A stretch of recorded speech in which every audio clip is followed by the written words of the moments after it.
Aleluia. Os irmãos podem se sentar? Meus irmãos, eu cumprimento a todos com a paz do Senhor. Deus abençoe todos, nossa liderança, nosso bispo, sua esposa, pastor Abinair, pastor Lucas, pastor Kerly, os irmãos que estão aqui no templo menor, na nossa catedral, os irmãos que estão em casa. Deus os abençoe em nome de Jesus, tá bom? Queridos, a lição de escola dominical, na data de hoje, ela, sem sombra de dúvidas, ela vai resumir as principais doutrinas da Bíblia, tá bom? E, embora o tópico que eu quero começar a abordar já está na parte final da lição de escola dominical, eu quero introduzir esse tema, porque eu entendo que assim ficará mais fácil com o propósito da compreensão a respeito das doutrinas abordadas pela Bíblia. O tópico de número 3, o verso 2, vai falar justamente sobre o homem e a sua natureza caída. O tópico diz assim: Deus não criou o homem com a natureza caída, o homem ficou assim em consequência da queda. Ele se tornou assim porque escolheu fazer a própria vontade e não a vontade de Deus. Starley, por que iniciar com esse tema, levando em conta que já é o tópico de número 3? Porque, embora é o tópico de número 3 dentro da lição de escola dominical, o homem passou por dois momentos que são considerados divisor de águas. Primeiro, é justamente o que nós chamamos de hamartiologia, ou a doutrina do pecado. Os irmãos vão se lembrar que Deus, no livro de Gênesis, planta um jardim. Nesse jardim, ele criou Adão e ele criou a Eva. No capítulo de número 3, nós vamos ter o que nós chamamos de pecado original. Não o primeiro pecado da história, mas, sem sombra de dúvidas, o primeiro pecado na civilização humana. Starley, define o ser humano antes da queda. O ser humano antes da queda era uma criatura perfeita, porém com potencial para pecar. Inclusive, tinha tanto potencial, mas tanto potencial que pecou. Como é que se deu o processo da entrada do pecado? Os irmãos vão se lembrar que Satanás possui o corpo de uma serpente, e a primeira coisa que o texto vai mostrar é o diálogo de Satanás com Eva.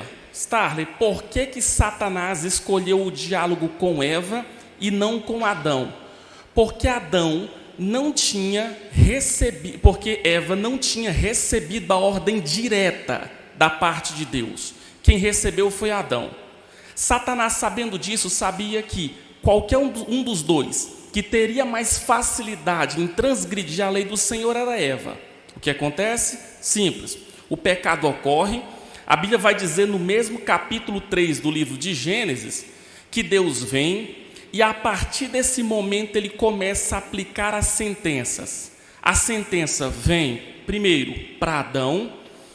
Deus diz que a partir de agora, do suor do seu rosto, ele ia trabalhar, mostrando sim que existia trabalho antes do pecado, mas o trabalho seria semelhante a pescar. Seria mais ou menos esse o grande trabalho que ele teria. E o que é fato é que depois do pecado, a partir de agora, o trabalho seria algo mais árduo, mais difícil. Seria Padre Pelágio lotado, seria ônibus lotado, pagamento atrasado, seria descontenda, brigas dentro do trabalho, seria todo esse processo que nós percebemos que o pecado nos fez.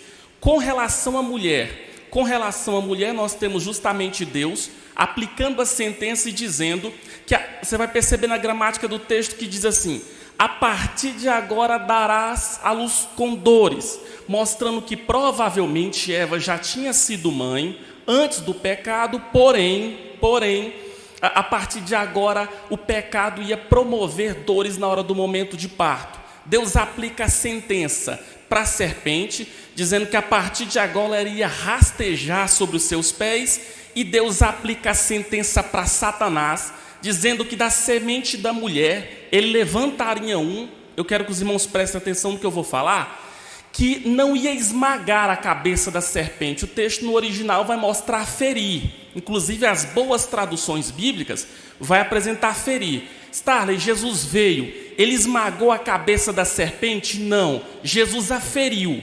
Paulo vai dizer em Romanos 16, e o Deus de paz em breve esmagará Satanás debaixo dos vossos pés. Quando é que Satanás vai ter a sua cabeça esmagada? Só na volta de Jesus. Ou seja, de lá para cá, o pecado entrou no mundo e por isso que isso justifica contenda, briga, depressão, tragédia, mazelas. Tudo que acontece de ruim na raça humana acontece por causa da entrada do pecado. Portanto, antes de Gênesis 3, o homem possuía potencial para pecar. Agora, o homem possui tendência ao pecado. É diferente. Antes, potencial. Agora, tendência ao pecado. E eu me lembro que no dia da minha apresentação aqui na sede, eu preguei sobre a carta aos Efésios, e eu apresentei a definição do ser humano segundo o Dr. Wayne Grudem. Eu gosto dessa definição, quando ele vai dizer que a partir de agora, por causa do pecado, ser humano é ter que ensinar para uma criança aquilo que é certo, vírgula, pois aquilo que é errado, ela já vai descobrir por si só. Todo ser humano já nasce com tendência ao erro, todo ser humano já vai nascer com tendência ao pecado. E a prova disso é que se você chega numa criança e você diz assim, não põe o dedo na tomada, se você virar as costas, você vai perceber qual é o desejo que vai brotar no coração da criança, de fazer aquilo que não pode. Portanto, não somos pecadores porque pecamos, nós pecamos porque já somos pecadores. E qual é a principal consequência do pecado, Starley? Resposta: se levanta uma barreira entre o homem e Deus. Isaías vai definir essa barreira como pecado. Portanto, gera-se então a chamada incapacidade espiritual. O homem já não porta mais potencial, como consequência do pecado, o desejo de ir a Deus. É Paulo quem vai dizer em Efésios 2 que nós estávamos mortos em delitos e em pecado.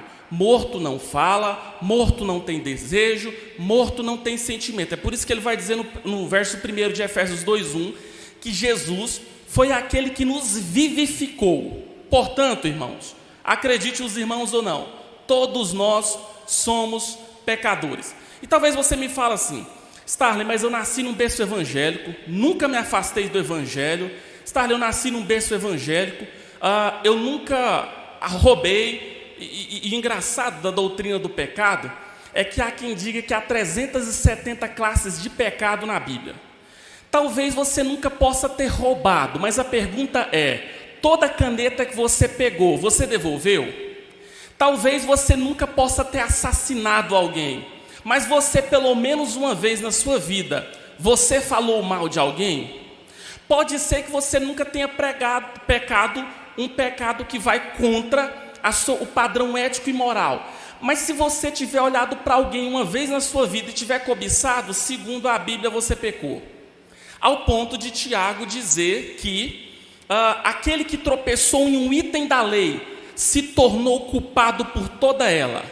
Se você tiver transgredido pelo menos um item na vida contra a lei de Deus, você se tornou culpado de todas as sentenças estabelecidas no que os judeus chamam em hebraico de Torá e Jeová, ou a lei de Deus. Portanto, irmãos, a verdade é o seguinte: todos nós nascemos pecadores. E é exatamente com essa explicação que vai surgir o nosso texto de referência, que é o Salmo de número 51. O Salmo de número 51, ele vai ser o resultado de 2 Samuel, capítulo de número 11. A Bíblia Sagrada vai narrar que, numa época onde os reis precisariam se apresentar na batalha, o que acontece? Davi não foi. Davi olha para uma mulher chamada Betsebe, ele a cobiça, ele comete o pecado, e então nós vamos ter o quê? Cerca de quase um ano depois, porque nós temos tendência de observarmos Davi e achar que ele pecou numa segunda e na terça-feira o profeta Natan estava o confrontando, e não é. Foi quase um ano depois, Davi calado, sem contar e confessar nada para ninguém, Deus levanta o profeta Natan, e ali Natan vai simplesmente fazer o seu ofício. Ele vai profetizar contra o rei Davi. Depois disso, nós vamos perceber que Davi entra num processo de quebrantamento perante Deus, e é exatamente nesse contexto que vai surgir o Salmo de número 51. No verso 1, ele vai clamar a Deus por misericórdia. Inclusive, o Salmo de número 51, ele vai ser dividido em 3 partes. Do verso 1 ao versículo de número 6, Davi vai confessar o seu pecado a Deus, 6 versículos de confissão. Ele vai clamar a Deus por misericórdia, ele vai pedir para Deus lavar ele da iniquidade, e ele vai pedir a Deus que Deus faça ele passar por um processo de purificação. No verso 7, ele já vai começar pedindo para Deus o purificar com a erva da época, que é apresentada em Números 16 e Levítico de número 14. Essa erva era utilizada com o propósito de purificação para se apresentar perante Deus. Essa erva vai se chamar hisopo, e ele vai dizer: Senhor, me purifica com hisopo. O que vale destacar é que nas próximas palavras, ele vai dizer assim: e ficarei puro, Senhor, lava-me e ficarei mais alvo do que a neve. Esse lavar não é como talvez nós pensamos que seja. Esse lavar não é simplesmente de Deus chegar e esfregar com a mão, não. O lavar aqui, ele remete à ideia de quê? Ele remete à ideia de limpar e limpar batendo, irmãos. De limpar e limpar confrontando. Eu não sei se os irmãos já teve aquela experiência de pegar aqueles tapetes que estão sujos e colocar sobre um varal e depois pegar um pedaço de madeira, Jefferson, e começar a bater, com o processo de purificação do tapete. É isso que Deus faz. Vez ou outra Deus faz isso. O que Deus faz para nos purificarmos? Ele faz assim, irmãos: se Deus souber que para te purificar Ele vai apertar no seu pé, Deus não vai apertar na sua mão. O Salmo 103 garante assim: Ele conhece a nossa estrutura e sabe que somos pó. Deus sabe aonde aperta, com o propósito de levar a pessoa à purificação. Como que Deus fez para purificar e fazer Davi entender do seu pecado? Deus levanta o profeta Natan, e aquela criança que tinha sido fruto do processo do adultério, ela vem a óbito. E ali Deus está justamente purificando Davi, fazendo Davi viver na pele as consequências do seu pecado. Primeira parte, Salmo 51, do verso 1 ao 6, vai ser o processo de confissão. Segundo, ele vai começar a clamar a Deus por perdão. Senhor, me purifica com hisopo, e eu ficarei puro. Lava-me, Senhor, e eu ficarei mais alvo do que a neve. No verso de número 10, ele vai rogar a Deus um pedido interessante. Ele vai pedir para Deus criar nele um coração puro e renovar o seu espírito. No verso de número 11, ele vai pedir para Deus não fazer a pior tragédia que Deus pode fazer com o ser humano. O apóstolo Paulo enfatiza isso em Romanos 1 por 3 vezes. Ele vai dizer que Deus os entregou às suas paixões, e é exatamente isso que Davi vai pedir para Deus não fazer com ele. Senhor, não me lances fora da tua presença. Senhor, eu caí, eu errei, fui eu que pequei, contra ti eu somente pequei. Senhor, mas tem misericórdia, não me retira o privilégio de estar diante da tua presença, e Senhor, torna-me a dar de volta a alegria da salvação. Se os irmãos observar, Davi não vai pedir para Deus devolver a salvação, mas é pelo fato de que se tem algo que o pecado faz, é roubar a certeza que nós temos de ser salvo. E essa certeza dessa salvação, segundo a Bíblia, ela vai nos fornecer a alegria. A alegria de saber que fomos salvos. E é isso que Davi pede: Senhor, não permita eu perder a alegria da salvação. Mas como o pecado fez isso com Davi, Davi simplesmente pede: Senhor, torna-me devolver, Senhor, a alegria do fato de ser salvo, de ser escolhido, de ser selecionado para o louvor do teu nome. E a partir do verso 13 ao verso 19, Davi vai falar, ele vai começar a fazer uma sessão de votos. Senhor, se o Senhor me perdoar, eu vou começar a ter algumas atitudes. Primeira, ele vai dizer no verso 13, que caso Deus o perdoe, ele diz que vai ensinar às nações os caminhos do Senhor, e os pecadores, enquanto ele ensinar, vão se converter ao Deus que Davi professava. Essa é a primeira atitude, processos pedagógicos, ou seja, eu vou ensinar às nações o caminho correto, caso o Senhor me perdoe. Verso de número 15, ele vai falar assim: Senhor, abre, ó Senhor, os meus lábios, então a minha boca irá louvar o teu nome. A segunda atitude é louvar e adorar ao nome do Senhor.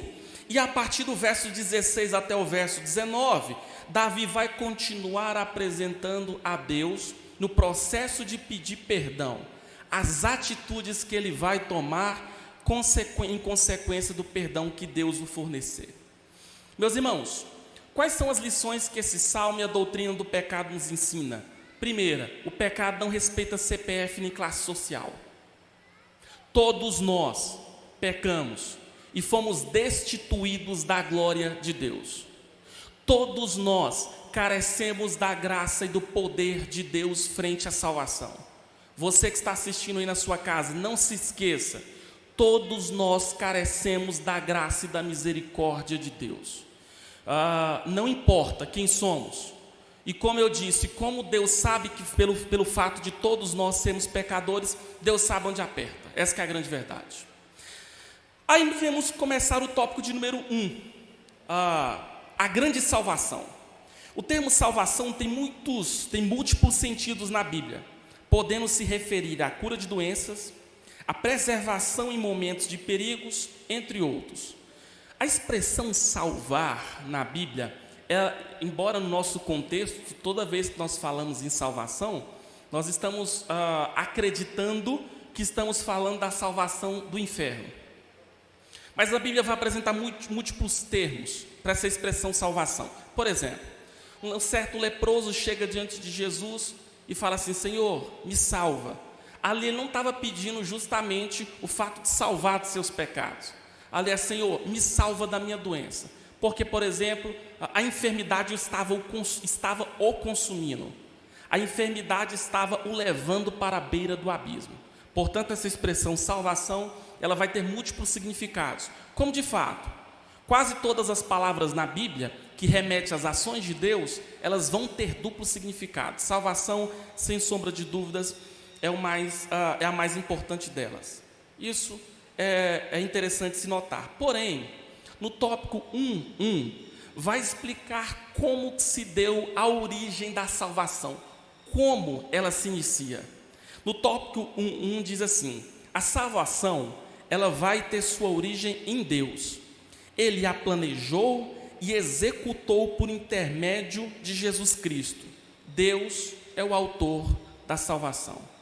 Se você me perguntar sobre a tríplice forma de Deus se revelar ao ser humano, nós primeiros precisamos entender alguns princípios. Primeiro, tudo que conhecemos de Deus, sobre Deus, nós não conhecemos na sua totalidade. Segundo, tudo que nós conhecemos sobre Deus, só conhecemos porque Ele quis se revelar ao ser humano. Não se esqueça disso. Foi Ele quem se revelou. E a pergunta é: já que foi Deus quem se revelou ao ser humano, quais foram as 3 formas de Deus se revelar? A primeira é chamada de teologia natural, não é? Que é aquele desafio que alguns teólogos do iluminismo passaram. Porque no momento onde o antropocentrismo estava tão nítido, o que aconteceu? Simples. As pessoas, se não acreditavam na existência de Deus, como é que iriam acreditar que a Bíblia é a palavra de Deus? Então o que alguns fizeram? Eles começaram a ver na natureza um argumento interessante demais para provar a existência de Deus, e a Bíblia já fala sobre isso. A Bíblia vai falar que os céus, os firmamentos anunciam a obra do Senhor. Isso é, a natureza revela a grandeza de Deus. Deus falou isso para Jó, a partir do capítulo de número 38. A segunda forma de Deus se revelar ao ser humano foi através da sua palavra. Como a Bíblia porta os seus 66 livros, divididos em duas partes, e ali nós temos pentateucos, poéticos, históricos, proféticos, biográficos, nós temos as cartas paulinas, as universais e o livro de Apocalipse como livro de revelação. A Bíblia é uma revelação extraordinária da parte de Deus. É a revelação escrita. Mas a maior revelação de todas, irmãos, foi dada na cruz do Calvário. É aquilo que justamente o pastor Abinai já começou a abordar. Que é justamente Jesus. Foi a maior e é a maior revelação de todas. É nele que se origina a salvação. Quando eu dou aula no ensino médio, principalmente agora que eu peguei a aula de ensino religioso, alguns dos alunos, eles perguntam assim: professor, se Deus sendo Deus, já sabendo que Adão ia pecar porque mesmo assim ele o criou?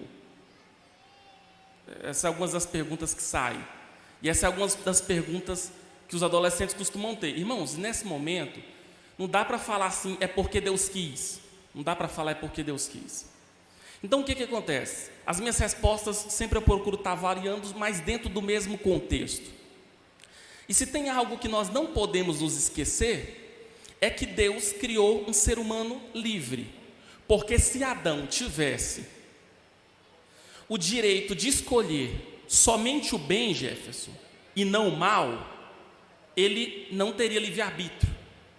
Ser livre é ter que escolher entre o bem e o mal. Isso é ter liberdade. Deus dotou um homem de liberdade.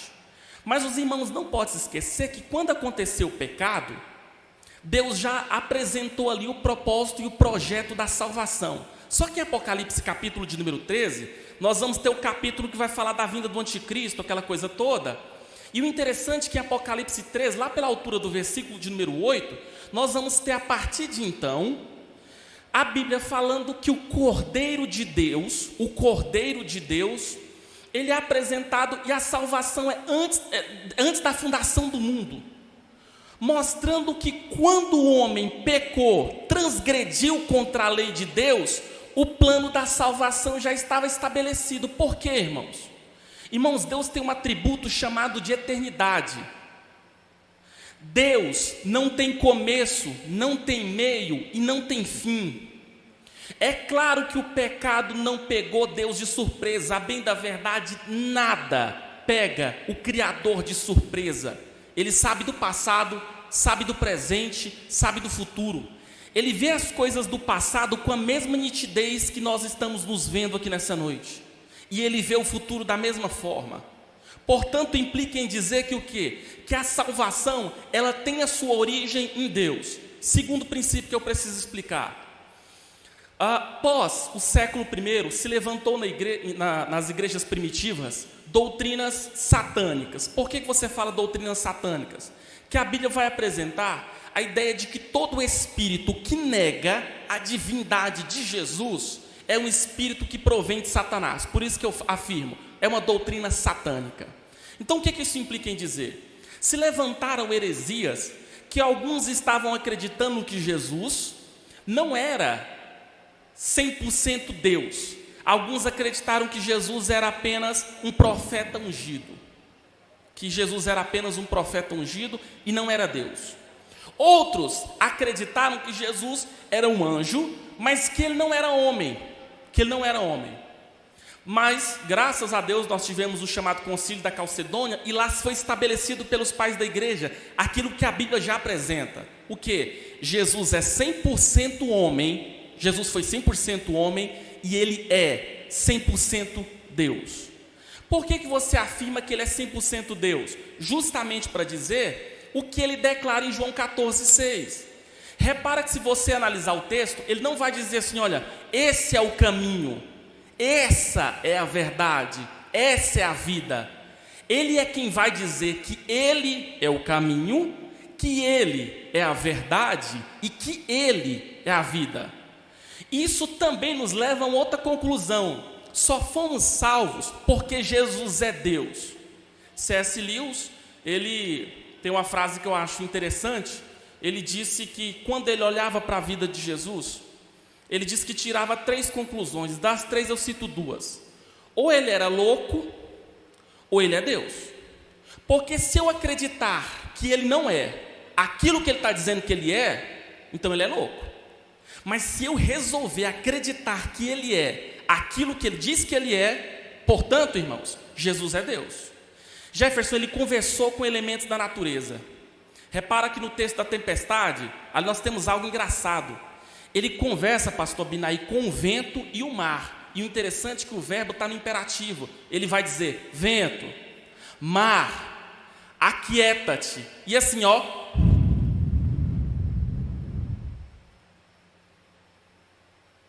Aí os apóstolos fizeram aquela pergunta que se nós estivéssemos dentro do barco, nós iríamos perguntar também, Kerley. Quem é esse que até o vento e o mar estão se dobrando para obedecer? Ele é Deus, irmãos. Ele é Deus. Também cabe destacar que se Jesus quisesse, ele teria descido dos céus na idade de 30 anos e teria retornado de novo, ter cumprido seu ministério e ter voltado para os céus. Mas ele não. Ele fez, e ele... É por isso que a maior humilhação de Jesus não foi ter ido à cruz. A maior humilhação de Jesus foi ter se tornado homem. Irmãos, ele é aquele mesmo de Apocalipse 4 e 5, que João disse que viu um grande trono, abaixo do grande trono 24 tronos pequenos, na frente desses 24 tronos e do trono maior tinha 4 seres viventes.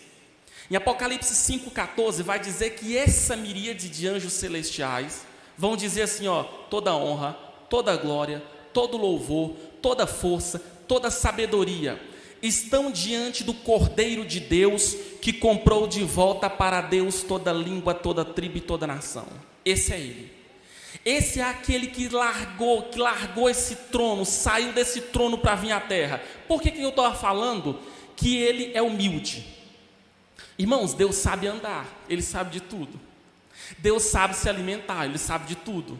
Deus sabe falar, ele sabe de tudo. Só que ele foi tão humilde, mas foi tão humilde, que ele permitiu a criatura, não sei se você vai conseguir pegar isso aqui, ele permitiu a criatura o ensiná-lo a falar, mesmo sabendo falar. Ele permitiu a criatura o ensiná-lo a andar, mesmo sabendo de tudo, mostrando que isso é humildade. É quando eu sei de algo e eu me passo por aquilo que eu não sei. Jesus, irmãos, é 100% Deus. E aqui eu preciso fechar e falar uma outra coisa para os irmãos. Jesus, ele curou? Sim ou não? Jesus libertou? Sim ou não? Jesus, ele proveu pão e peixe? Sim ou não? Não se esqueça, Jesus curou, mas na sua essência ele não é médico. Jesus libertou, Jesus, ele restaurou o financeiro, mas na sua essência ele não é gerente de banco. Jesus, ele saiu do céu com a seguinte missão: salvar a humanidade. Na sua essência, ele é salvador dos nossos pecados. Portanto, o melhor de Deus não está por vir, irmãos. O melhor de Deus já veio na cruz do Calvário há mais ou menos 2020 anos atrás. Eu estava domingo passado atendendo ao pastor Gerson Miguel, e lá eu contei como é que foram as 24 horas de Jesus. E eu me lembro que quando eu sentei no púlpito, o pastor Gerson Miguel olhou para mim e falou assim: Starley, se você pregar só essa mensagem, durante os anos que te restam de ministério, seu galardão vai ser muito grande. Porque a mensagem da cruz, irmãos, ela é a mensagem mais completa que existe debaixo do sol. A salvação nossa vem dele. É ele quem nos salva. É ele quem nos liberta. É ele quem nos cura.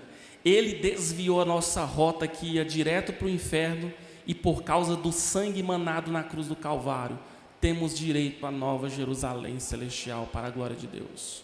Amém? Queridos, o tópico de número 1, 2 vai falar justamente sobre isso, a natureza da salvação. A natureza da salvação, conforme sugere o termo em foco, compreende todos os atos e processos que salientam todos os elementos da fé cristã. Esses atos e processos são vistos, desenvolvidos no plano da salvação da seguinte forma. Irmãos, isso aqui eu acho interessante demais. A salvação ela se dá em 3 processos. E engraçado que aquilo que eu repetia nas pregações foi comentado justamente pelo bispo Abner. Primeiro, a salvação se dá no critério do passado. Irmãos, já fomos salvos. Já fomos salvos. Eu vou explicar isso. Quando as irmãs cantam aqui aquele hino da harpa, no céu não entra pecado. Aquele hino é verdade, irmãos. Muita verdade. No céu não entra pecado, não. E talvez você me fale assim, Stanley, mas eu já te disse, eu sou alguém muito crente. Tenta imaginar que eu vou na sua casa e você resolve fazer um omelete. Você pega 10 ovos. Você quebra o primeiro, o segundo, o terceiro, o quarto, o quinto, o sexto, o sétimo, o oitavo, o nono, o 10º está podre. Irmãos, adiantou alguma coisa? Você mentiu pelo menos uma vez, você se tornou pecado de toda a lei.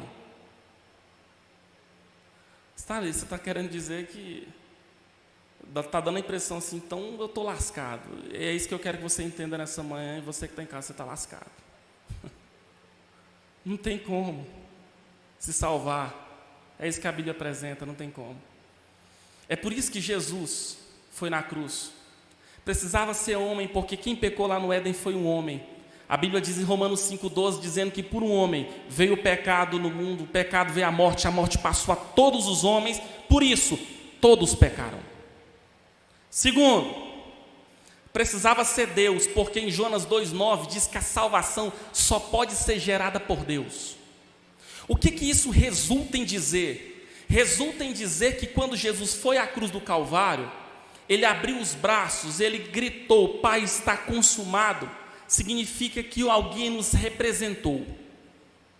Só que esse alguém não pecou, não transgrediu, ele deu conta de fazer aquilo que Adão não fez.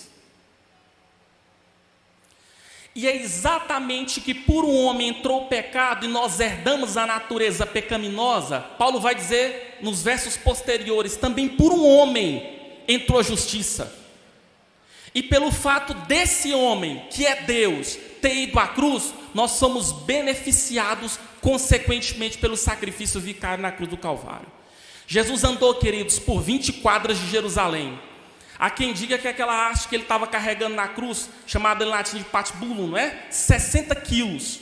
Ele passou por tortura, por sofrimento, mas ele chegou à cruz do Calvário e nos resgatou. Já fomos salvos. Efésios 2, a partir do verso 8, vai dizer que a salvação, ela vem pela graça de Deus. Sabe o que significa salvação ser pela graça? Eu vou citar um exemplo aqui. Tenta imaginar que no dia do aniversário do pastor Lucas, que por falar nisso, assim, eu louvo a Deus demais. Irmão, sem formalidade, mas eu louvo a Deus demais pela vida do pastor Lucas. Eu estou o conhecendo assim, eu estou assim, estarrecido, pastor Lucas. Por isso que eu vou citar o senhor como exemplo. Eu chego no aniversário do pastor Lucas e dou um presente para ele. Aí o pastor Lucas olha para mim e me pergunta assim, Starley, quanto que eu te devo pelo presente? É justo? Sim ou não? Não, porque eu dei para ele um presente. É isso, quando a Bíblia diz assim, Jesus falando para a mulher samaritana, mulher, se tu conheceras o dom de Deus, como a palavra grega ali é charis, né? Que é salvação, é graça. É isso que nós precisamos entender. Na cruz do Calvário, Jesus já nos deu um presente. Qual foi? Ele nos salvou. E talvez você fale assim, você olha para ele e fala assim, Senhor, o que eu preciso fazer para pagar a salvação? Ele vai dizer nada. Por quê? Porque não tem nada que você pode fazer para se salvar. Portanto, se eu venho para a igreja, irmãos, é porque eu já sou salvo. Se eu dizimo, é porque eu já sou salvo. Se eu oferto, é porque eu já sou salvo. Ele nos salvou na cruz do Calvário. Salvação também vai se dar no outro processo, que é justamente o que o bispo Abner comenta aqui. é o presente. Primeiro é o passado, já fomos salvos. Segundo é o presente, regeneração. Aí, irmãos, é aquela frase do M. Bounds, né? Vivalista do século XX. Ele vai dizer assim que Deus vai precisar de pelo menos uns 30 anos para deixar um homem na forma que Ele quer. É por isso que eu acredito que tem esperança para mim. Que tem esperança para mim. Por quê? Porque regeneração, irmãos, e salvação se aplica a outra coisa. Estamos sendo salvos todos os dias. Porque salvação significa regeneração. Dr. Gruden vai dizer que é o ato secreto de Deus, pelo qual é Ele quem nos concede vida espiritual. Regeneração é um processo, e os irmãos devem estar cientes de que processo não se começa do dia e termina na noite. Regeneração é um processo do Espírito Santo. Os irmãos querem perceber que é o processo do Espírito Santo? Os senhores vão se lembrar que Jesus chama Pedro. Os senhores vão se lembrar que Jesus ensina Pedro. Os senhores vão se lembrar que Jesus, andando com Pedro, mesmo assim Pedro teve a sua boca usada por Satanás. E o que vai acontecer? Pedro, depois, recebe o Espírito Santo, é batizado, prega. Depois que ele prega, o que vai acontecer? Almas vão se converter, prega de novo, mais almas se converte. Porém, em Gálatas capítulo de número 1, Paulo diz assim: e precisei, Jefferson, resistir Pedro na cara, porque ele era repreensível. Olha só, o pastor presidente, irmãos, estava cometendo um erro de instaurar judaísmo dentro do cristianismo. Só para os irmãos perceberem que a gente tem mania de falar assim: não, mas Pedro, depois que recebeu o Espírito Santo, está perfeitamente regenerado. E ele continua cometendo erros. O Pedro, ele vai mudar depois das cartas que ele escreve. Ali sim ele entendeu.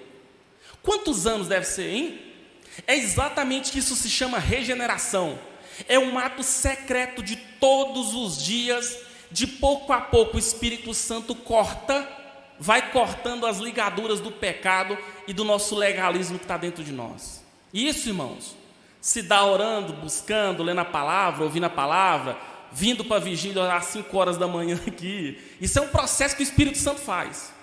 Leva tempo, é árduo, a tarefa é difícil, mas nós não podemos nos esquecer. É uma ação que quem faz é o próprio Espírito Santo. Por fim, irmãos, passado salvação, presente regeneração, terceiro, glorificação. Escuta só, ó o que Jesus garantiu na cruz do Calvário para os irmãos que estão aqui na nossa catedral e para todos os irmãos que estão nos ouvindo. Jesus apresentou então a salvação no último aspecto, a doutrina bíblica da glorificação. Sabe o que significa? Que quem anda de cadeira de rodas aqui, lá no céu vai andar perfeitamente. Quem enxerga com miopia aqui, lá no céu vai enxergar perfeitamente. Quem anda com depressão aqui, lá no céu a Bíblia diz que Deus enxugará dos nossos olhos toda lágrima e toda dor. Por quê? Porque Jesus nos garantiu o corpo ressurreto. Agora, se nós vamos lembrar aquela coisa, aí eu precisava de tempo e não é nem o tema da aula de hoje. Mas o que é fato é, já fomos salvos, doutrina bíblica da salvação. Estamos sendo salvos, doutrina bíblica da regeneração. E seremos salvos, doutrina bíblica da glorificação do nosso corpo. Paulo diz que aquilo que é corruptível vai se revestir da incorruptibilidade, aquilo que é mortal vai se revestir da imortalidade. E o engraçado é que quando ele vai usar esse processo, a palavra grega é metanoia. É como se fosse um exemplo de uma lagarta no corpo glorificado vai se tornar uma borboleta. É assim que vai acontecer. Esse corpo nosso vai ser destruído e vamos ressurgir num corpo glorificado para a glória de Deus. Amém? Queridos, eu vou só comentar alguns tópicos. O tópico de número 2 vai falar sobre os efeitos abençoadores da justificação.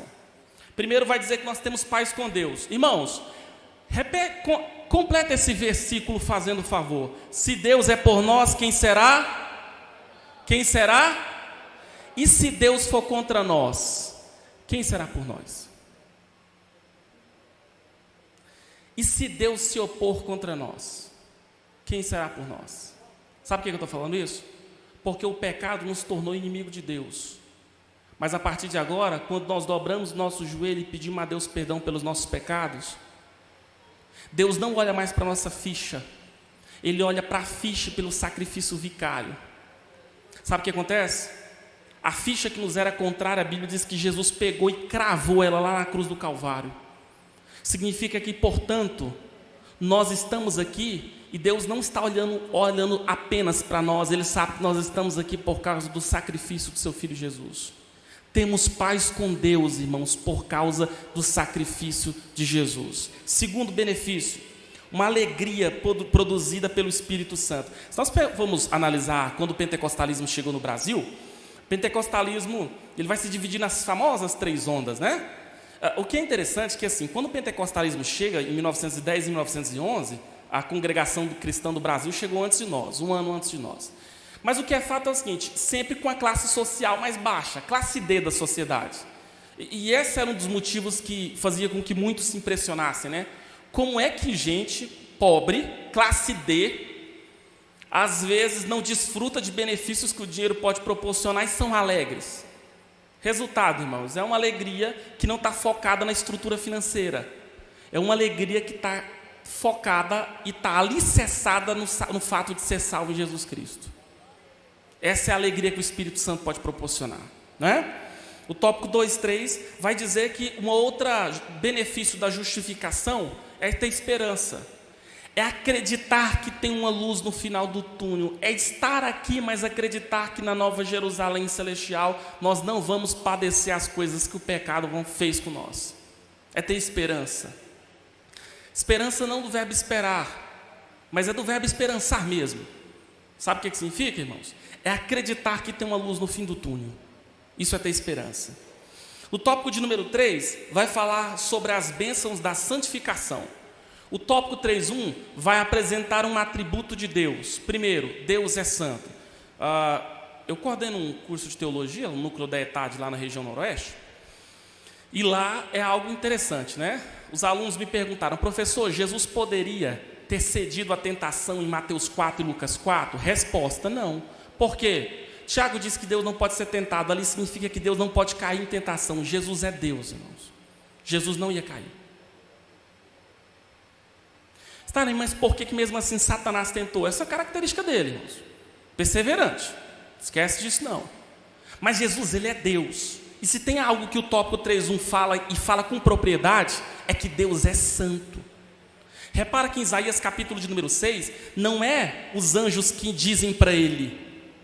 A Bíblia diz assim, que os anjos clamavam uns para os outros, dizendo, está vendo que está sentado no trono? Ele é santo. Está vendo que está sentado sobre o trono? Ele é perfeito. E é por isso que vai então apresentar o verso que vai dizer, santo, santo, santo é o Senhor dos exércitos, toda a terra está cheia da sua glória. Deus é um Deus de santidade. Amém? Do tópico de número 3.2, aquilo que eu já abordei no início, sobre o homem e a natureza caída. E o tópico 3.3 vai falar sobre as bênçãos da santificação. Santificação é um processo que se inicia com quem? É responsabilidade do homem ou é responsabilidade de Deus? Bom, Paulo diz assim, e o Deus de paz vos santifique em tudo. Mas Paulo também ordena para que nós nos separássemos. Significa que santificação, irmãos, é uma ação conjunta entre, primeiro, o Espírito Santo. E segundo, o homem precisa corresponder a esse convite do Espírito Santo para entrar na santidade. Lembrando que ser santo é uma ação do Espírito Santo no coração. E é Ele quem vai cortar as ligaduras do pecado. Irmãos, eu liderei jovens por 8 anos. E eu me lembro que nesse processo de liderar, eu cansei de falar assim, não faz isso, não faz aquilo. E eu ainda cometi o erro de achar que regeneração era uma obra que quem faz é o líder. E não é. Regeneração, irmãos, é uma obra que quem faz é o Espírito Santo, com a pessoa correspondendo ao convite do Espírito Santo. Sabe por quê? Se o Espírito Santo não libertar, não restaurar e nos santificar, acabou. Não tem nem o que inventar. Não tem nem o que inventar. É uma obra dele.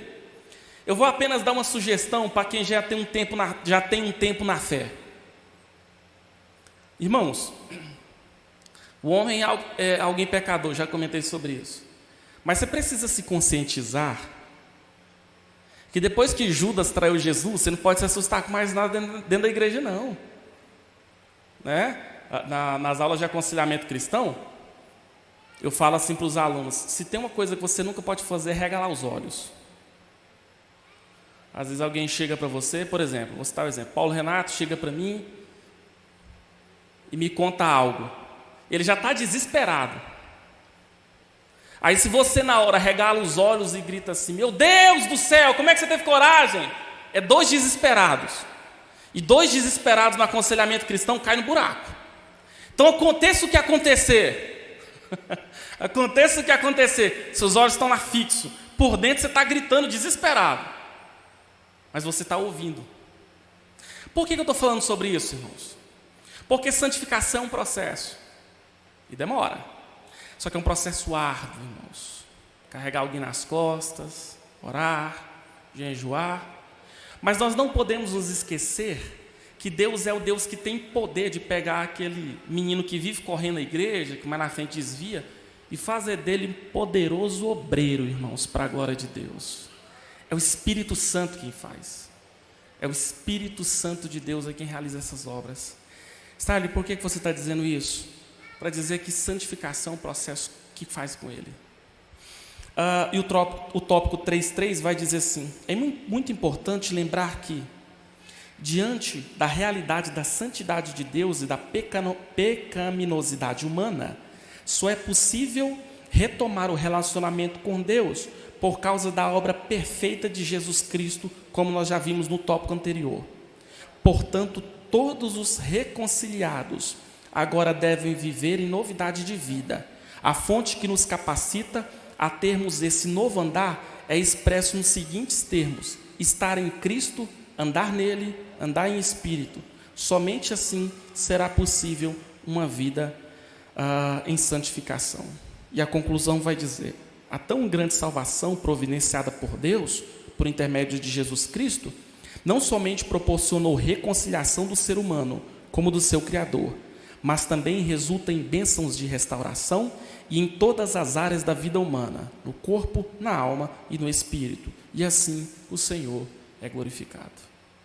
Irmãos, louvado seja Deus pelo sacrifício de Jesus na cruz do Calvário, que nos resgatou, nos salvou, está nos salvando e nos salvará para o louvor e para a glória de Deus. Quando nós chegarmos naquele dia, aí sim, nosso corpo será perfeitamente perfeito.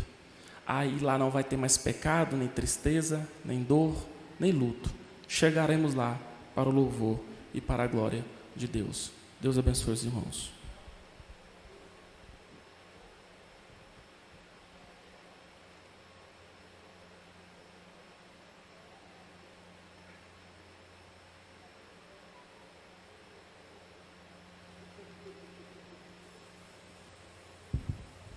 Graças a Deus. Você pode agradecer a Deus pelo ensino, pela palavra, né? E como é bom nós podermos nos apropriar mesmo do projeto maior de Deus, que é a salvação, né? Glória a Deus por isso. Vamos estar em pé, agradecer ao Senhor pela o grande banquete que nós podemos receber, né? Nesta manhã Deus tem nos enriquecido, né? A cada manhã de escola dominical nós temos participado de um verdadeiro seminário teológico, espiritual, de crescimento cristão, né? Glória a Deus por isso. Quantos podem agradecer ao Senhor neste momento? Bendito Deus, graças te damos, Pai. Ó Deus, pelo grande sacrifício que o Senhor tem realizado em favor de todos nós, a tua igreja. Obrigado, ó Deus, pelo grande prêmio, ó Deus, da soberana vocação em Cristo Jesus que nós podemos alcançar. Obrigado, Senhor, pela tua palavra que é revelada a cada um de nós, o teu povo.